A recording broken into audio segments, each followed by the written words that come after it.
This is a recording of a talk that was first presented at the 18th conference of the section Differential Psychology, Personality Psychology, and Psychological Assessment, DPPD, of the German Psychological Society. The conference took place at the University of Kassel from September 21 to 24, 2025. The title of the presentation is The Validation Crisis in Psychology: Why Conventional Methods in Construct Validation Provide Limited Evidence of Construct Validity. In this talk, I am essentially going to argue that the practices that researchers conventionally use to validate psychometric measures provide only very limited evidence of construct validity, and that in consequence, we know very little about what these measures actually capture and whether they can truly be considered valid. Let me begin this talk with a few quotes from researchers who have also discussed validation practices in the past. In 2006, Danny Borsbohm observed that there was something fundamentally wrong with the practices in measurement. Lee Kronbach, one of the founders of construct validation, noted that validation practices were only remotely connected to how construct validation was originally conceptualized. And more recently, Andrew Mall observed that conventional practices typically fall short of providing strong evidence. And the last quote is from Ulrich Schimack, who concluded that the construct validity of many measures in psychology is in fact unknown.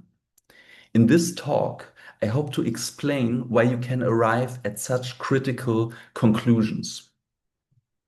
To structure this talk, I will begin by clarifying key terms and methods in construct validation. And next, I will discuss conventional practices. And after that, I will present a framework for conceptualizing the evidential value of a test of construct validity, which means how strong or informative such a test can be. And finally, I will apply this framework in a systematic review of validation practices, although the results will only be preliminary. In psychological research, when we draw conclusions from data, we usually have to bridge three inferential gaps. First, we want to draw inferences about populations, but we only have samples. And this is the problem of inferential statistics, bridging the gap from sample to population. Second, we want to draw inferences about causal effects, but we only have statistics that summarize patterns in the data. And this is the problem of causal inference. Now, we can hope to bridge these gaps by using rigorous empirical research methods. But we also know that some practices, some of which may have been widely accepted and used in the field for decades, have later turned out to be inadequate in some cases. And I believe we face exactly this kind of problem in the field of measuring theoretical constructs. Because this is the third inferential gap. We want to draw inferences about theoretical constructs, but we only have measures of them. And sometimes those measures are good, and sometimes they are not. There are various approaches to psychological measurement, but here I will focus on just one of them: the measurement of theoretical constructs. By this, I mean the idea that there are underlying causes within people that can explain psychological phenomena. For example, depression is typically understood as a construct, and personality traits can also be understood as constructs, although not necessarily so. And ability dimensions such as cognitive ability or emotional intelligence, these can also be understood as constructs. But not everything is a construct. But there's a simple way to check whether something counts as a theoretical construct. Because a construct must not be defined in operational terms. That means that its meaning should not be reducible to the empirical observation used to measure it. For example, if you say that intelligence is simply a label for whatever intelligence tests measure, then you have not defined intelligence as a theoretical construct. Theoretical constructs are often at the center of scientific inquiry. And as researchers, we often want to study constructs and understand them, and understand how they shape people's experiences and behaviors. But in order to do this, we have to measure these constructs. In fact, we need measures to represent constructs, otherwise we can't study them empirically. And if we measure them poorly, without realizing this, we are likely to draw the wrong conclusions.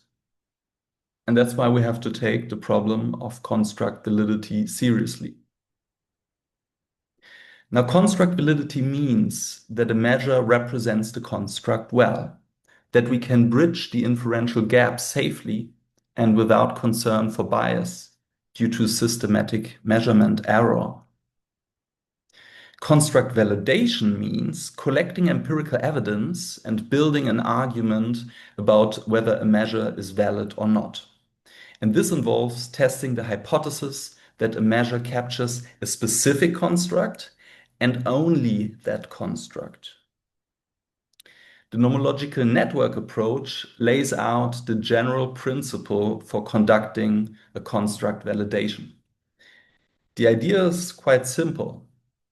If a measure produces the empirical patterns that we would expect for the construct, then this would provide evidence for the construct validity of the measure. And this approach is essentially equivalent to confirmatory testing of a theory, where we derive predictions from a theory that are then empirically tested in the data. To test construct validity, you need a theory about the construct, and this is the nomological network. Here you can see how such a nomological network is specified as a formal causal model, where the black arrows represent causal effects, the constructs are shown in circles, and the measures in rectangles. And here we assume a reflective measurement model. Now, specifying the nomological network in this way, as a formal causal model, allows us to derive concrete predictions that we can test in empirical data. So let's say we want to test the construct validity of the measure T1 as an indicator of the target construct capital T. We might predict a correlation of 0.54 between measure T1 and T3, and this would be commonly referred to as a test of convergent validity. Now, if we do find a correlation of this size in an empirical study, it would support the construct validity. It supports the construct validity if the observed effect size is the one that we predicted, or at least is close to the predicted effect size. We could also look at discriminant validity, or external validity, or structural validity. And each of these are empirical strategies that draw on different parts of the nomological network.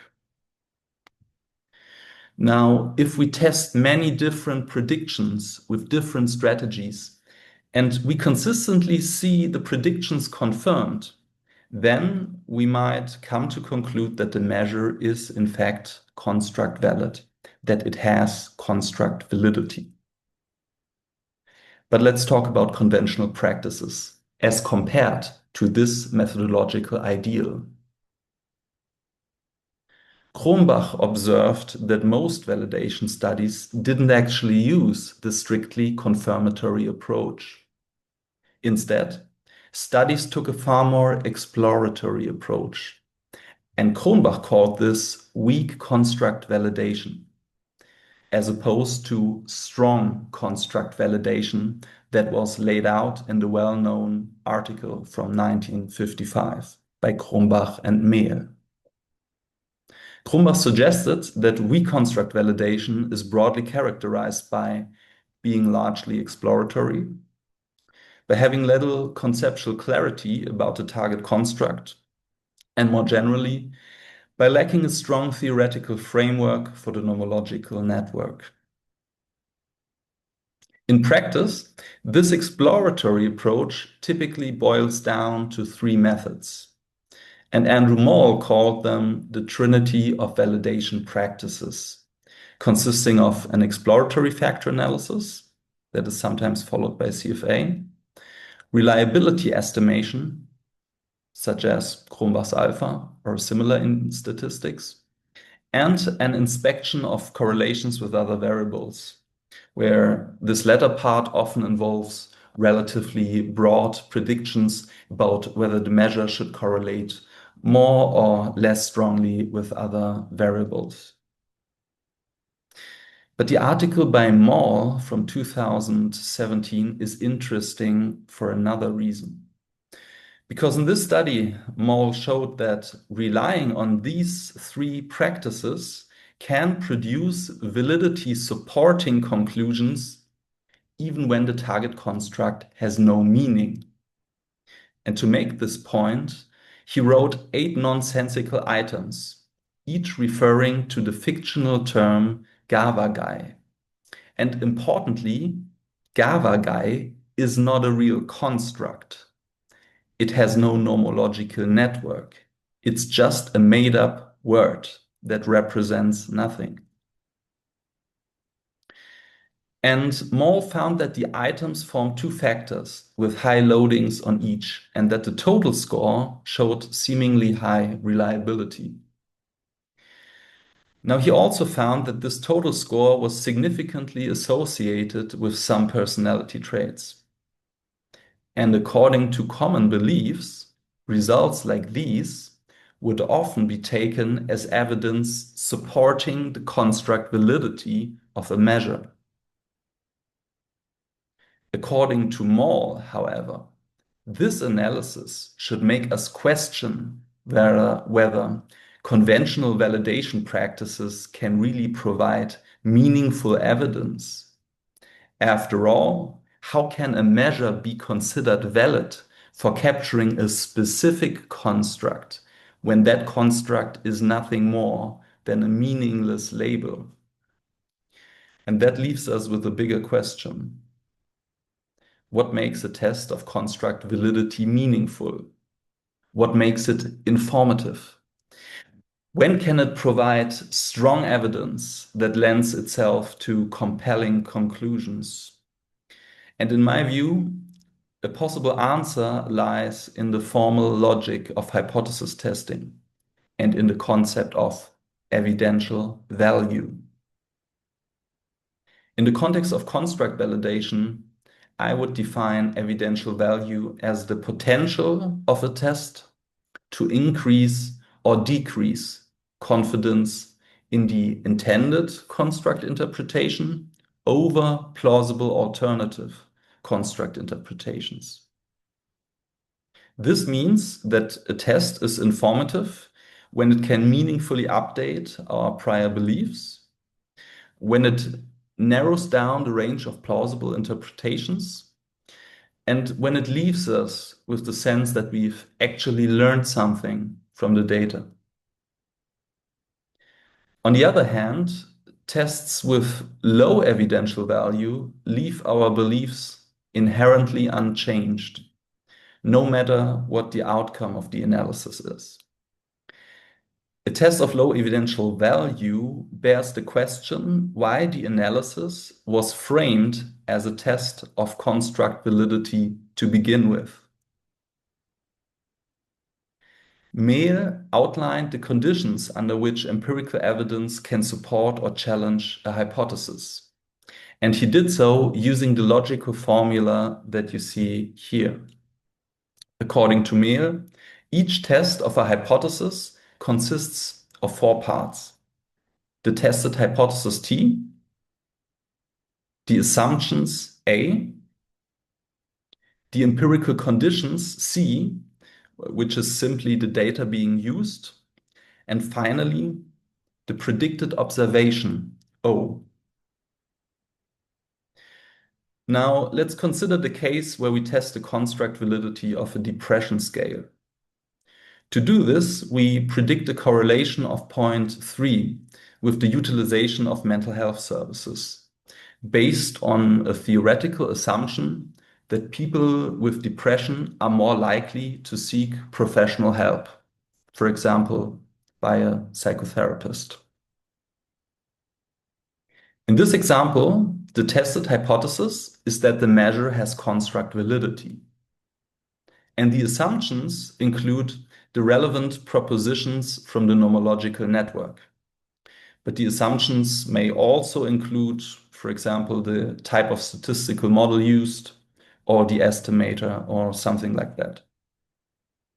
And the empirical conditions are simply the data that is used to test the hypothesis. And the predicted observation, in this case, would be a correlation of 0.3. Now, there's a lot more going on in this formula.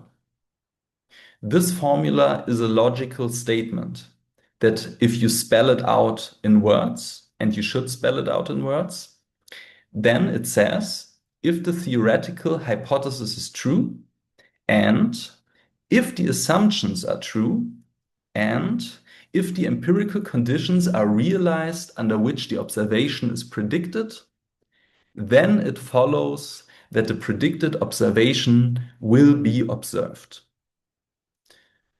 Now, when applied to a test of construct validity, it reads like this. If the construct validity hypothesis is true, and if the assumptions are true, including the relevant parts from the nomological network, and if the data are suitable for testing this hypothesis, then a correlation of 0.3 will be observed. If you're wondering what it means for the data to be suitable, this could mean, for example, that the sample is large enough, or that it is representative of the population, or that there is no careless responding in data, all these things that have to do with data quality. I hope you were able to follow up to this point, because now we have to rearrange this formula to really see what's going on and how we can use it to inform evidential value. Because after running a hypothesis test, there's really only one thing we know for sure.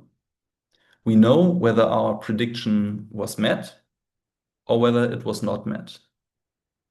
So to make the formula useful, we have to transform it by putting O on the left side. So this is the second formula, which describes the scenario where we find a positive test result. It shows that a positive test result only tells us that one of two things must be true. Either the proposed conjunction of T, A, and C is true, or that some alternative conjunction of T, A, and C is true that leads to the same prediction. In other words, a positive test result cannot tell us much about which specific construct is being measured if the prediction is equally true for many other constructs. So in order to establish a compelling argument, we have to make sure that our validity test can actually distinguish between different constructs. Now, this follows that any strong test of construct validity should meet three criteria to be informative. First, we should specify the predicted effect size as precisely as possible. The more precise the prediction, the less likely it is to be consistent with many other constructs. Second, the prediction should be informed by the specific nomological network of the target construct. This means that we should avoid generic psychometric analyses, which can be applied to most measures or to most constructs. For example, we could fit an exploratory factor analysis to any measure and extract factors from it. And we could develop a reliable measure for any construct if we only have enough indicators with similar content. So to find high reliability does not tell us much about which specific construct is captured. Such analyses, generic psychometric analyses, are poorly suited to identify any specific construct. Such analyses are poorly suited to make claims about construct validity. Now, there's a third criterion. The prediction should consider plausible alternative interpretations of what the measure captures. This means that the prediction should be tailored to distinguish the intended interpretation from plausible alternatives. Because alternatives that are not plausible to begin with do not pose a strong risk for our argument. And if these three criteria are met, then we can more confidently rule out alternative conjunctions that make the same prediction. Now, we have a third formula that deals with negative test results, meaning that the predicted observation was not observed. And it shows that if we do not observe the predicted observation, all this shows is that the conjunction of T, A, and C is false. But here's the catch. We do not know where the failure occurred. We do not know which element is wrong. The hypothesis may be wrong, or the assumptions may be wrong, or the data may not be suitable for testing the hypothesis. So to make a compelling argument against the tested hypothesis based on a negative result, we have to rule out that the test failed because of flawed assumptions or because of flawed data. And from this follows that any strong test of construct validity needs to meet one additional criterion, in that the test should be based on a highly plausible nomological network, since this is often the most vulnerable assumption in a test of construct validity. And finally, there are two general criteria that contribute to evidential value. And the first is a lack of conceptual clarity. Without conceptual clarity, we conduct a hypothesis test, but we can't say what the hypothesis is. And without conceptual clarity, we are also lacking a nomological network. And if the nomological network is not defined, we can't possibly know what assumptions are involved in the hypothesis test. And if we don't know what assumptions are involved in this test, we have no way of knowing whether the assumptions are reasonable. The second general criterion is pre-registration. Only by pre-registering the analysis can we prevent ourselves from tweaking the assumptions after the results are known, because there is no evidential value in revising the nomological network after the results are known. Now, what happens if we check Moll's GABA guy study against the 6 criteria?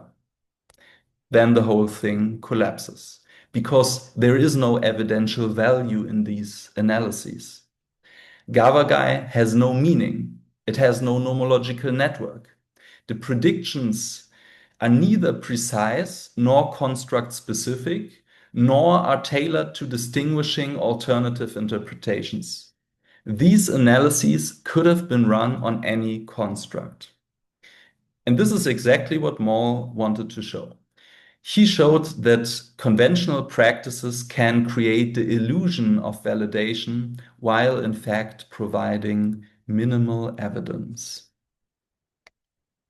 GABA guy may be an absurd example, but I believe it is a powerful metaphor for how validation is often conducted. In my view, constructs are often treated as conceptual placeholders that are only gradually filled with meaning through giving the construct a label and a theory that evolves once more data are collected. But these constructs are, in fact, constructs in progress. They are not real constructs as envisioned by Cronbach and Mehl. And factor analysis is often applied not to validate existing constructs, but to discover new constructs that are only later enriched with theory. Construct validation, in practice, often means running generic psychometric analyses that are not tailored to any specific construct. It often means collecting whatever empirical evidence is easily available, rather than collecting evidence for a particular construct interpretation. And validation often means leaving the nomological network vague or continually revising it to stay flexible or to keep preferred interpretations alive. In other words, validation often means avoiding tough scrutiny and sidestepping the risk of falsifying a preferred interpretation. In this last part of this position talk, I will share preliminary results from a systematic review, where the 6 criteria were coded in studies from flagship assessment journals. For now, the coding was done only by me and only for a limited number of studies, but more will be added later on. So we searched for original articles published in 2023 and 2024 in 3 journals: Psychological Assessment, Assessment, and the Journal of Personality Assessment. We screened all studies that mentioned construct valid, construct validity, or construct validation in either the title, the abstract, or the keywords. After retrieving the articles, we included all validity tests that provided an explicit conclusion about construct validity. On average, each article reported about 3 validity tests. We included 54 studies. Half of them were validation only of existing instruments, and the other half involved new test developments or adaptations. 79% reported on validation of a self-report measure. And factor analyses appeared in 83% of studies, reliability analyses in 88%, and correlational analyses in 89%. So the trinity of validation practices was highly prevalent. We included 165 validity tests, and these had a median sample size of 500 participants. Most of the validity tests relied on a single method, 88%, and nearly all were cross-sectional, 97%. And results were interpreted as supporting construct validity in 86% of cases and as challenging construct validity in 7% of cases. Now, we applied a 3-point coding scheme for each criterion. 0 was coded if the criterion was met insufficiently, and 0.5 if it was acceptably met, and 1 if it was ideally met. Now, for conceptual clarity, insufficient was coded when only a brief description was provided, when the theory was not framed in causal terms, or when the construct seemed to be operationally defined. Conceptual clarity was coded as acceptable when there was a rich narrative, or when at least some parts were explained in causal terms. And it was coded as ideal when a formal statistical model of the nomological network was provided.